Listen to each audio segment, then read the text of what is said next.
Welcome to the joy session. I felt like I needed to do this session because I've just been seeing how overwhelmed people are with what is going on around the world right now. As of me filming this, it is January 26th of 2023, and there's a lot of chaos and a lot of heartache. We're experiencing some really weird and interesting phenomena around the world with unexplainable heart problems and just a lot of darkness. And I have seen how frustrated and angry and scared and all of the things that you can think of and name it, people are around the world. And so I just felt like I have had a lot of experience with joy in my life and seen how it really can change you and help bring a sense of peace even when the world around you feels like it's in chaos. And I love joy so much, and I wanted to share it with others. And I feel like I know a lot about it because of my experiences and the study that I have done. And so that's what brought us here today to this session on joy. I loved this quote by Robert Louis Stevenson. He's the author of Treasure Island. So he says, "Find out where joy resides and give it a voice far beyond seeing. For to miss the joy is to miss all." And I put these pictures up because I was thinking about what things bring me joy in my life. And it really is, when you look at the definition of joy, it ties into rejoice, which it's a shout and a praise. Your arms are up in the air, and not that you have to have your arms in the air to experience joy, but it really is this recognition of something greater than you, and it's turning your awareness to the greaterness that is outside of you. I put a picture of my dog under the rainbow because I just think about the characteristics of dogs. Are they not the most joyous things on this earth? They just are always loyal and happy to be around you. And I love the images of light and how just the symbol that comes in through light and representation of joy. And then, of course, I find my joy in Jesus. So I had to include a picture of him. So as we get started, if you don't have water, I recommend go get some water. We are going to be processing emotion, and water will help us move it out of our body. And so it's super important when we do this kind of work to be hydrated. If you want to take notes, I recommend having a notebook and a writing utensil available. And with that said, one other little note: the more that you do this session, the more change that you're going to see showing up in your life surrounding joy. So this is a session that I think people will benefit from doing multiple times. And with that said, I think that we should just get started. So, what is joy? Joy is a state of being. It is not something that you can just, I don't know, it becomes a part of who you are. It's a state that you find yourself in. And joy comes from spiritual discipline, or any discipline, really. I've found that as I've become more disciplined in my life in many areas, not just in my spirituality, that joy has been something that has come from my practice of discipline. Joy comes from obedience, which obedience is a triggery word in this day and age. I haven't personally had an experience with that since I was a little child. I've always been a pretty obedient person, but I wanted to talk about Russell M. Nelson. He's a world-renowned heart surgeon and the president of the Church of Jesus Christ of Latter-day Saints. And through his career as a heart surgeon, he has talked about how there is a scripture that talks about how blessings from God come from obedience to the laws upon which they are predicated. And he used that idea to learn about the laws of a beating heart. And through that, he created, with the help of other scientists that he was working with, of course, the heart lung machine that allows for us to have open heart surgery in this day and age. And I just think that is such a miraculous example of obedience. He talks about how, because we're following these laws, universal laws, spiritual laws, whatever you want to call them, that it always works. When you stop a heart from beating and you want it to start beating again and you put the saline solution into it, he's said that he had a student one time ask, what if it doesn't work? And he says it always works because it's a law. If the body follows the law. And so joy is something that we gain from obedience to the laws that bring joy into our life. And we're going to talk about those laws a little bit throughout the session. So joy is one of the fruits of the Spirit of God. I have seen that in my life as I have sought to align my will with His. I've experienced a lot more joy in my life. And it's a delight of the mind from acquisition or expectation of good. I wanted to talk about the current events of the world because it seems, especially in my generation, in this day and age, that a lot of people feel that there is no good left in the world. But what I have experienced as my joy has grown, my expectation of good has grown, and I see it in the world around me. It's like my state of mind has changed. When we talked about joy being a state of being, it really is a perspective that you have from the inside out. Joy is internal. It's how you view the world. Happiness comes from external sources. So when we're constantly seeking validation from others, gluttony is a huge thing that a lot of people deal with in this day and age. And it's just, that's an external source. Joy is something that really comes more from the inside and how you see the world around you. And it really comes from this expectation that good exists. And it not only exists, but you can take part in it and you can give it to others. And the process of you doing that actually will increase your joy. It's something that it feeds itself. It creates itself. As you start to gain more joy and experience more joy, you start giving more joy, and it just creates this never-ending process, because joy is an eternal principle. It's something that the adversary cannot counterfeit. It only comes from light. So happiness and pleasure are often emotions that kind of get tied into the same circle as joy, but they are different in that they come from those external sources, so they can be counterfeit by the adversary. Joy relies on your mindset and your perspective. It comes from the inside. So with that, we're going to get right into these images. So what I would like you to do is, if you've never done this before, just find a comfortable place to be.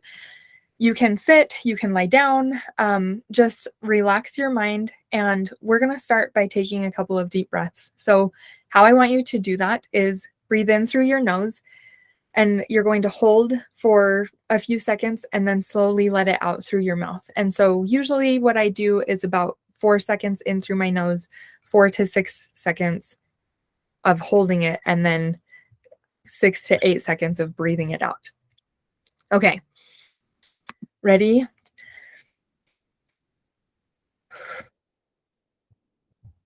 We're just getting our body ready to experience the work that we're about to do. So just take this time to let yourself relax. Take a few deep breaths. As you breathe, you should feel your stomach area expanding. Just keep breathing as I talk through this, and you should feel your body kind of relaxing.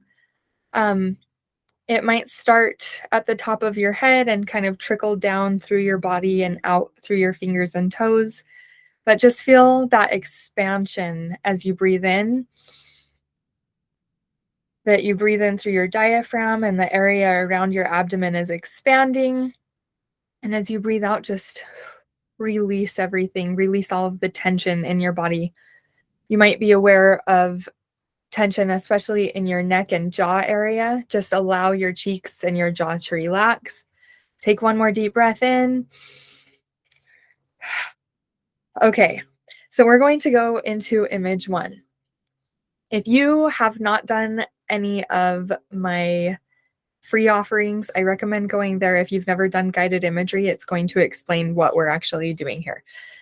But image 1 is a child playing in the dirt in the sunshine. So imagine what your child might look like. Maybe it's you when you were a child, and just see how they're just fully engaged in what they are doing. They're not paying attention to anything else around them. Imagine what they might be feeling. See their sense of touch activated as they feel the rays of warm sun reach their skin. They feel the dirt between their toes and fingers. What does that feel like? It could be muddy, and that's going to be a really different feeling than dry dirt. Is it sand or clay or silt or loam? That's going to feel different, right? Imagine what the dirt might feel like. Then picture the sense of smell being activated. I remember when I was a kid, the further you would dig in the sandbox, the wetter the sand would get. And as you got into that wetness, it would activate that microbiome in the soil, and you could smell that dirt smell, kind of like that smell that comes when rain starts falling and hits the ground. And I love that smell. I know some people who don't like it, but imagine what you might be smelling, or what your child might be smelling as they're playing in the dirt. Their sense of sight is sparked. I could see that as the sun rays are coming, maybe there's a tree nearby and it's casting different shadows on the ground in the soil that they're playing in. Or my kids call them magic sparkles, when you start getting dust or debris in the air from the fibers of your clothes. And when you look through the rays of the sun, you can see the magic sparkles floating around, and how enamored kids become when they see things like that. Take a deep breath.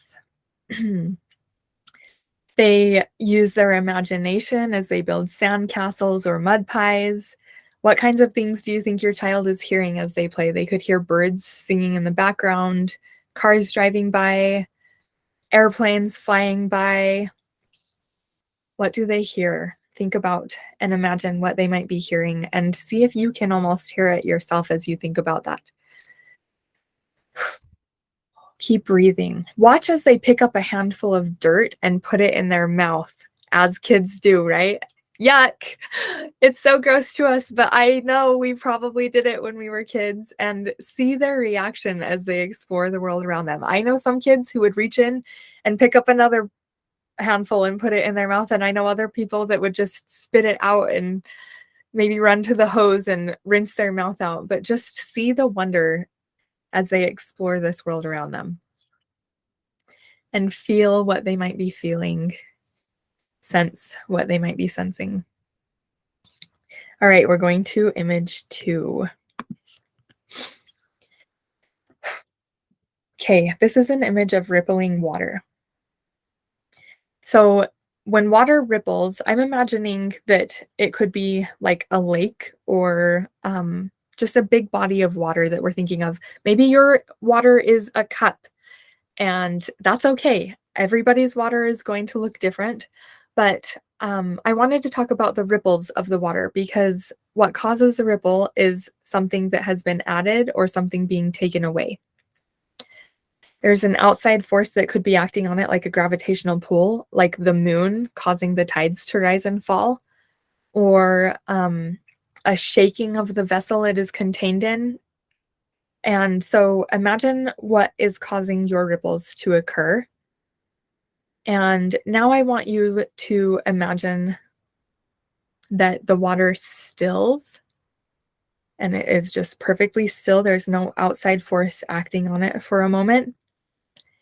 And I wanted to have you picture what the ripples would look like if wind were blowing on the surface, and see how the ripples from a shaking would look different than the ripples from water, from air blowing across the surface, or ripples from something being added in or taken out are going to look different from the other two. And so just imagine what your ripples look like. Is it the drip of something falling in and causing the ripples to go out? Is it air being blown across the surface and causing them to be choppy across the surface? Um, is it something being removed and causing them to ripple out that way? And what does that look like? Take a deep breath.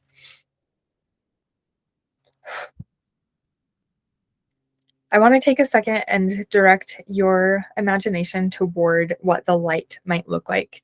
See how there are some areas of your ripples that will be in shadow and darkness, and other areas will be reflecting light. And see how you can see reflection of what might be around your water through the ripples, and see how it distorts the image and makes it look different than it looks in real life when you look at it through the reflection of the water. Take a deep breath.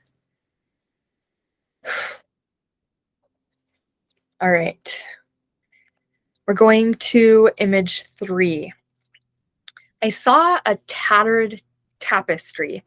And so, whatever that might look like in your mind, imagine this tapestry that has just had a lot of wear and tear made upon it. Imagine all of the hard work that had gone into the tapestry to create it. And for me, I see fingers that were just at work and how they might be calloused or blistered, depending on how long the person who created the tapestry has been at it. And see all of the sweat and maybe even tears that went into making this beautiful art. And then how it just deteriorated over time as a product of life, this life that we live, right? And so maybe yours has frayed edges or holes in the middle of it, or maybe it's had something spilled on it. And just feel the emotions that come from being used like that. There's anger, there's resentment, there's hatred, there's fear. Imagine all of those emotions coming up, and just, I can see this tapestry just crying and just let out all of those feelings that come up from being used and abused. And the vision of the creator has been forgotten as this tapestry has just fallen apart over time. Take a deep breath. We're going to imagine that this forgotten tapestry that is falling apart receives divine light from heaven. And imagine that as the divine light comes down and it touches every particle of the tapestry, that this tapestry just starts lighting up and is renewed, and it remembers its purpose and why it was created. And it gains the divine perspective of use on this life and how it chose to be made. It wanted to experience life as a tapestry and everything that would come along with that, and all of the lessons it would learn and the things it would see and observe in its lifetime. Take a deep breath. And as it has allowed itself to feel its feelings about its use and received the divine light of its purpose and remembered that it made the choice to be created and formed here on this earth, and it had the knowledge that it would be used and it would see things and it would experience this falling apart that it experienced, that it now has the ability to repair itself and renew itself. And see how the fibers, they light up with this divine knowledge and they start going to work and reweaving themselves and repairing themselves where they had broken and frayed. And they receive newness in the places where they were broken down. And imagine all of the pieces of them that had gone out to different parts of the world through time being carried from maybe house to house, or just people walking by and picking up fibers hither and thither as they walked by it. that all of those pieces start coming back into this tapestry, and see how it has new light and knowledge from the experiences that it has had, and it reweaves itself into this beautiful new image, and it is renewed. And with this renewal, it has the divine knowledge to know how to repair itself if it experiences any disrepair in the future. Take a deep breath. I'm going to take a drink of water for a second.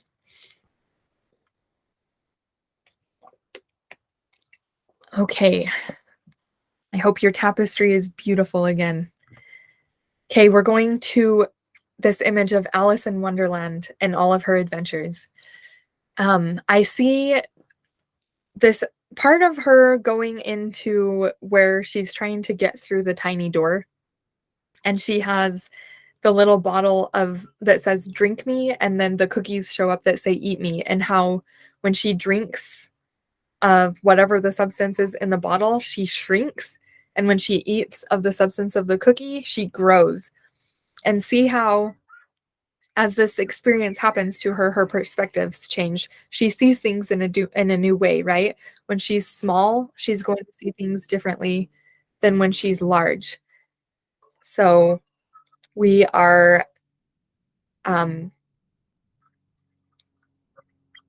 seeing her go through that experience, what it might look like from looking at things from the larger experience the first time. Actually, I think she shrinks first. Excuse me. I was having a hard time getting that out for some reason. So see her drink the elixir or whatever it is that's in the bottle, and she shrinks down. And imagine how shocked she might be from seeing things from that perspective at first. But then imagine that she can see the good that comes from this perspective, how she sees things from a new light, and she is aware of things that she wasn't aware of before. And then see her eat the cookie and grow up really tall, so she's barely fitting in the room that she's in. And she sees things from a totally new perspective and see the feelings that might come along with these different perspectives.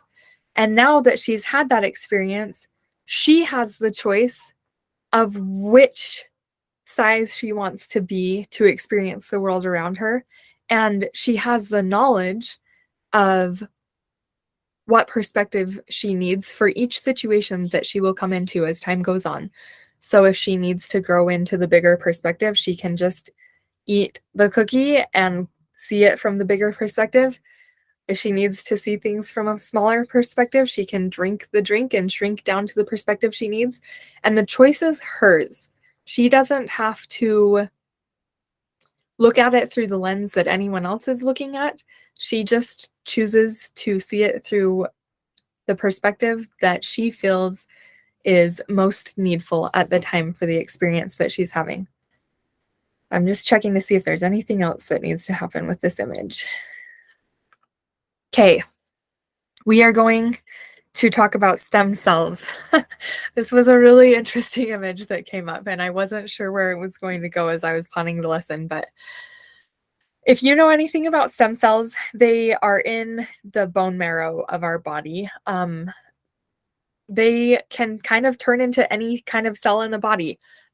Some of them are meant to just reproduce, so they just they're called daughter cells, and so they just keep making new cells. And others, they have something called a cytokine, which is a signal that the body sends in our DNA, and it gives them instructions of what to do. And so the stem cell is born, and then it receives this instruction through these cytokines of what it should become, and it travels with the blood to the area of our body that it needs to go to. So like if it's going to be a brain cell, it goes to the brain, and if it's going to be a fat cell, it goes to our fat stores. And you can just see how. But what I see with this image of stem cells is they're just content to do what they're supposed to do. They don't fight it. So imagine a stem cell, and it's just kind of existing, and see how it doesn't resist the cytokine when the cytokine comes and tells it to do what it needs to do. It just does its job, and it goes about its work. And it's just content being a stem cell. It knows through its creation that it will become whatever it was meant to become. And it has peace in knowing that the timing of it becoming what it needs to become will happen when it's supposed to happen. It's not trying to rush the process. It's just existing, and it's perfectly content existing as it is. It's not stewing about instructions when they come.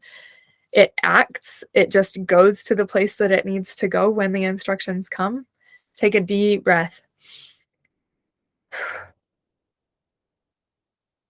I also see this image of routine coming up with stem cells. They they don't fight routine. They just go about their business, and they're content with this idea of circling back to whatever it is that they were meant to do. They don't fight this idea of routine. Take a deep breath.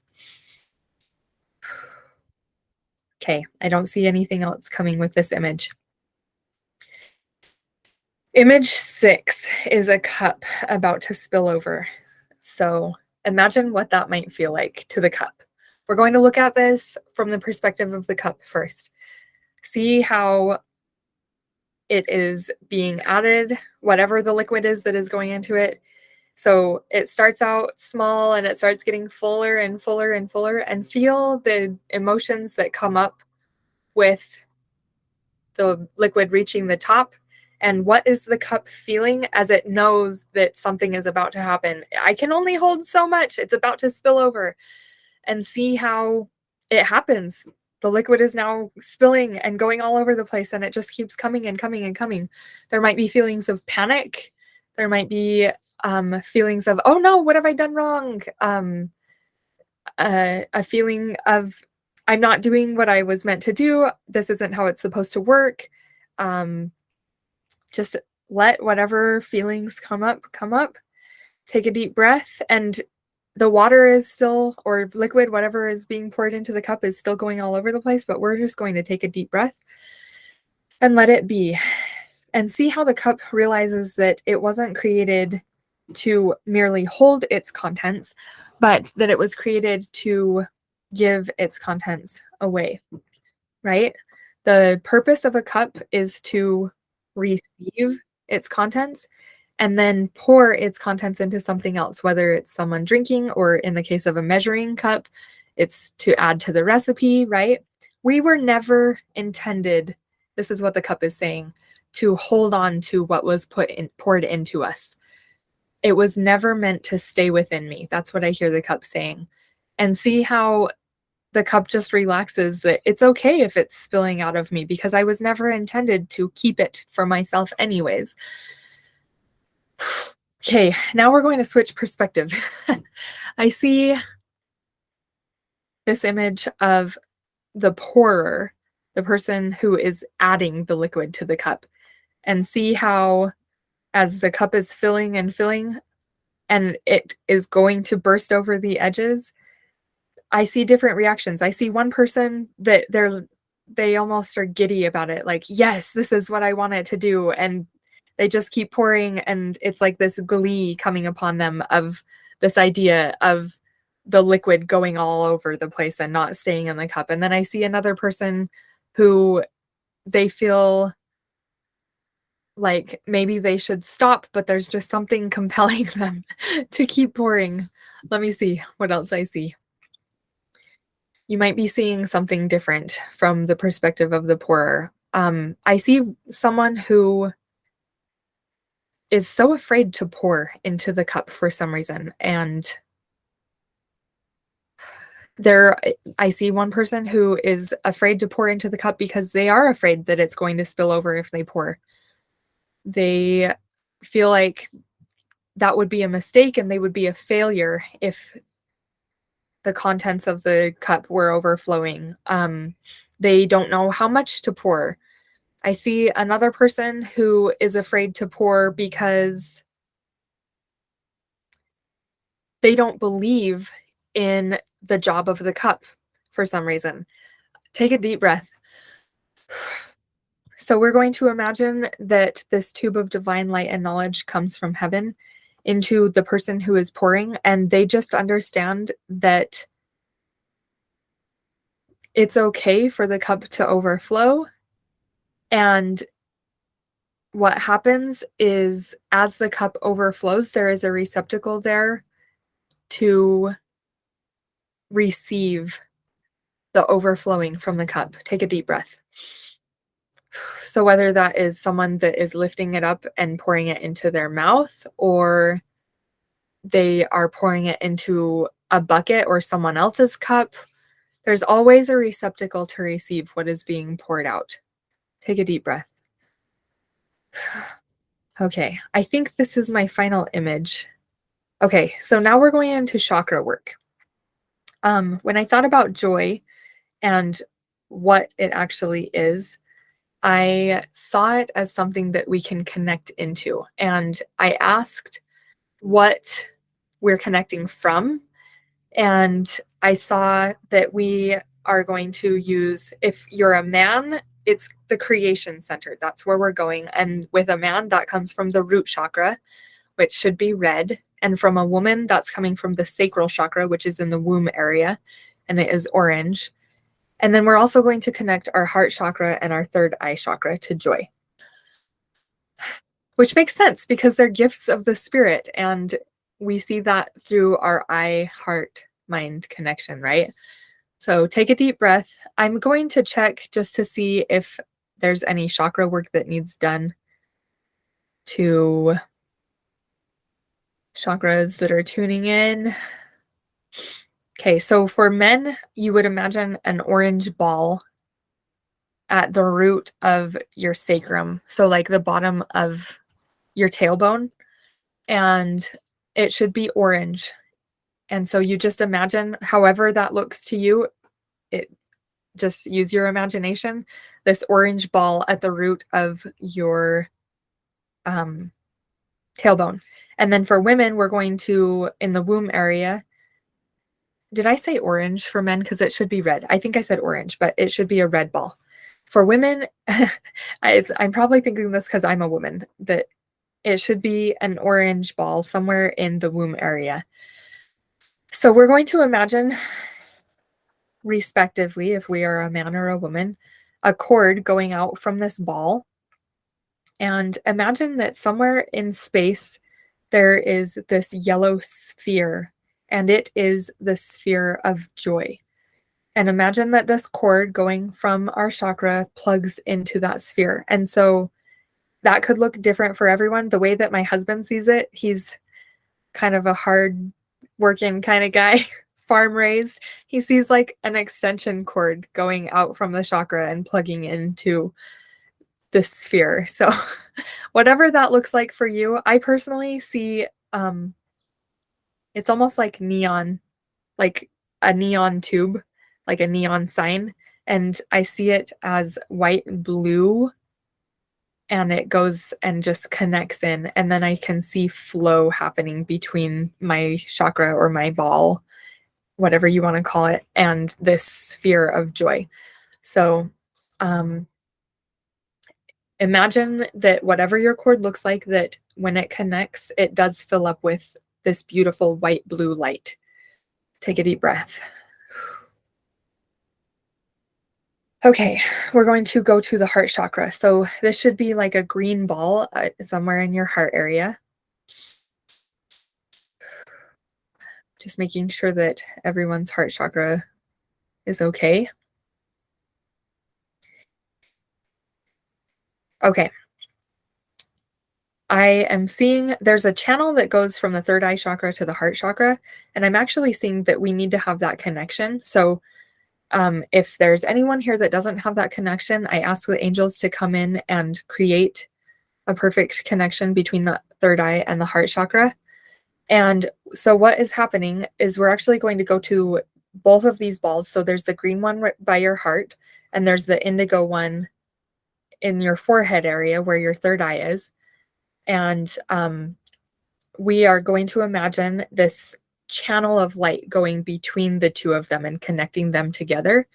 And now we're actually going to imagine the cord going from that channel and plugging into that sphere of joy that is out in space somewhere. And the sphere of joy looks to me like this yellow, almost like a sun or a star. It's just this big yellow orb floating in space. And so your cord goes. I feel like someone is having a hard time. They feel like the orb is too far away, like the sphere of joy is too far away. So just imagine yourself embracing it, and like your arms are growing to this giant orb sphere floating out in space, and just bring it closer to you until you feel like it's close enough for you to plug into it. So now we've got a cord going from our creation chakra, whether you're a man or a woman, and plugging into that sphere. And then we've got one coming from that channel between our third eye and our heart chakra. It's coming out of that channel and plugging in. And however you see your cord, imagine it lighting up in that white blue light color. Take a deep breath. Okay. We are going to send you home with some homework. I love journaling. I feel like it is just a great thing to do. I just love journaling, and I feel like it's a good way to get your thoughts outside of yourself and look at what you're experiencing from an outside perspective, which allows you to work on your issues, right? It removes you from the equation a little bit and makes, I don't know, it's just writing. The process of writing is a kinesiologic process, and so there's that helps release things from your body. But I'm just going to stay on this slide for a second and talk about it, and you can come back to this slide to write your questions down. I hope that more questions come up for you as you do this session, but these were just examples that I thought of. I want you to go back to your inner child and think about what they found joy in when you were a child. Like, what if you had a day off from school and your parents weren't telling you what to be doing with your time? What would you find yourself doing? And just write about that. And just like the child that we worked on in the first image, and all of the senses that were involved in their play, write about all of those things that you enjoyed as a child, and remember what the senses were like as you engaged in those activities. Then I want you to journal about when the last time was that you truly laughed out loud. You can write about what created the laughter in you. Again, you can go back to those senses and think about what it felt like. What were you smelling? What were you hearing? What were you seeing? All of the senses that were involved with that. I have found that this process of joy, it really does engage our senses, and it allows us to come back into the present moment. And it's just a really, like, your body, mind, spirit, they're all connected and experiencing it together. And it really does engage our senses. So I really like that idea of journaling every one of these questions, thinking how your senses were involved with that experience. Then to journal about what are you truly grateful for. I just wanted to add this quote because I loved it so much. It is not joy that makes us grateful. It is gratitude that makes us joyful. So when I first was on this journey of adding joy into my life, I went back through my journal yesterday or 2 days ago, and I was looking about the things that I was journaling about, because I picked joy as one of my words of the year for the year 2019. And it was so interesting because I didn't remember doing this until I picked up my journal a couple of days ago. But when I went through that year, I had been doing this gratitude practice that I will admit I haven't done any time recently, but I would go through and write about all of the things that I was grateful for each day at that time in my life. And I was like, oh, that really did open my heart up to joy, and I had forgotten about that. So this gratitude journaling, however you want to do that. I know there's a lot of journals that you can buy that they're created to do that, if that's something that you want to do. But you don't have to do that. You can do it yourself in your own journal and just write about the things that you're truly grateful for and go deep. Don't just talk about, oh, I'm thankful that I had food. And, like, what are you truly deep inside of your bones grateful for? And then this was a really interesting thing that happened when I started experiencing joy in my life is, remember how we talked in the beginning of this session about how joy is an internal experience? And what was so crazy is I started seeing how I used to approach the routine of my daily life as this obligation.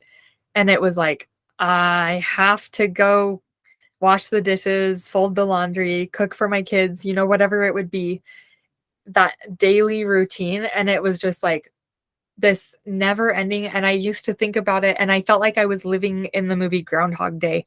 And I just hated waking up in the morning because I was like, another day at the grind. And I just didn't like it.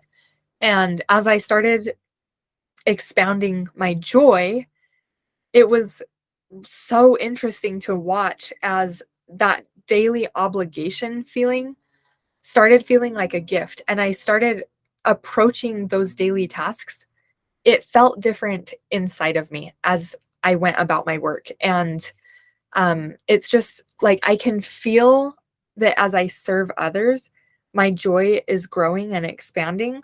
And I feel so much love just like emanating from within me out into whatever it is that I'm doing. And it's really changed the process for me and brought it from this feeling of obligation to a feeling of it being a gift. And I think there's scriptures that talk about how God's work is one eternal round. And I used to, before I started really to understand and experience joy, I used to think about eternity and I would get so overwhelmed and have anxiety about it because I was like, I can't even stand day to day in this life. How am I going to stand eternity? Like, how do you not get bored?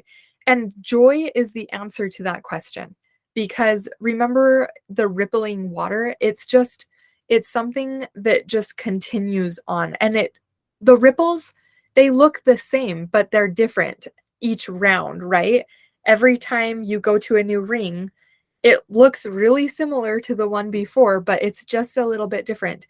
It's larger and it reflects the area around it a little bit differently. And and because of that that is joy, right? It just keeps expanding and expanding and expanding. And so when we start to experience joy, it creates its own momentum and it can help turn these obligations into more of a feeling of a gift. And Elder Maxwell, Neil A. Maxwell, he has this quote about how joy overrides routine. And I can attest to that. I have seen it in my life. It makes everything kind of like a wonder and an exciting prospect. So the idea of joy and being in a state of joy is just like we went through that image of Alice in Wonderland shrinking down. You see how everything around you is connected and interwoven, and it just becomes a wonder. So preparing a meal for your family can be this wondrous thing. I don't know how to explain it other than it's just a state that you come to be in. So that's the part about routine and journaling about routine. The next one is, what is something I would love to spend time learning about?